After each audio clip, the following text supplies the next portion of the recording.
السلام علیکم ورحمۃ اللہ وبرکاتہ۔ آج سے ہم اعراب کورس سیکھتے ہیں، جو عربی کا اعراب کورس ہوتا ہے۔ تو اس میں جو ہے کیا کہتے ہیں وہ کس طریقے سے ہوتا ہے، اس کے اسباب میں شروع کرتا ہوں، ٹھیک ہے۔ تو اعراب کورس میں یہ ہوگا کہ بھائی پہلا سبق، اس کے اندر 5 بنیادی قاعدے ہیں۔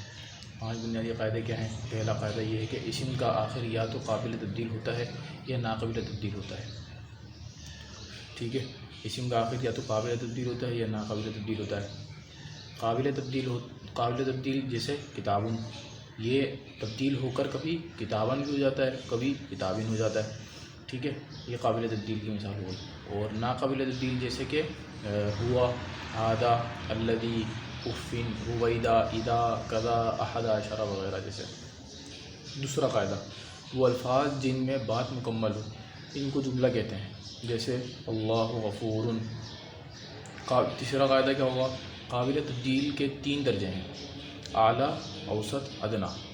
اعلیٰ جو جملے کو مکمل کرنے کے لیے ضروری ہو، یہ 3 ہیں: مبتدا، خبر، فاعل۔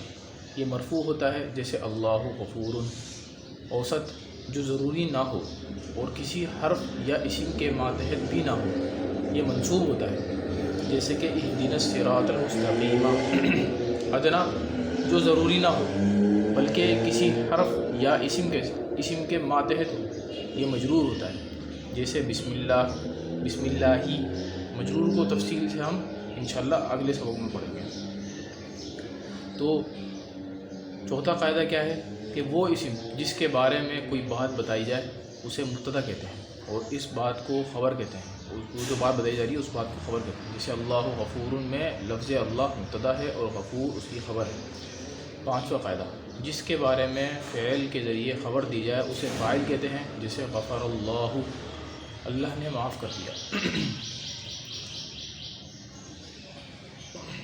جس مبتدا کے شروع میں انا، انا کا انا، لاکنہ، لیت، لعل آ جائے وہ منصوب ہو جاتا ہے، جیسے ان اللہ غفور۔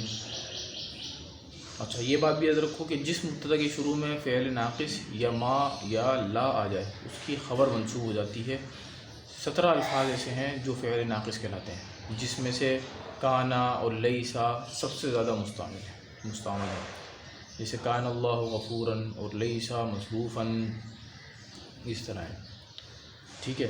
اچھا، ایک اور بات ہو گئی، ایک اور بات یہ کہ یہ بھی یاد رکھو کہ عام طور پر مرفوع کے آخری حرف پر پیش ہوتا ہے، منصوب کے آخری حرف پر زبر، جبکہ مجرور کے آخری حرف کے نیچے ذیل لگاتے ہیں، ٹھیک ہے۔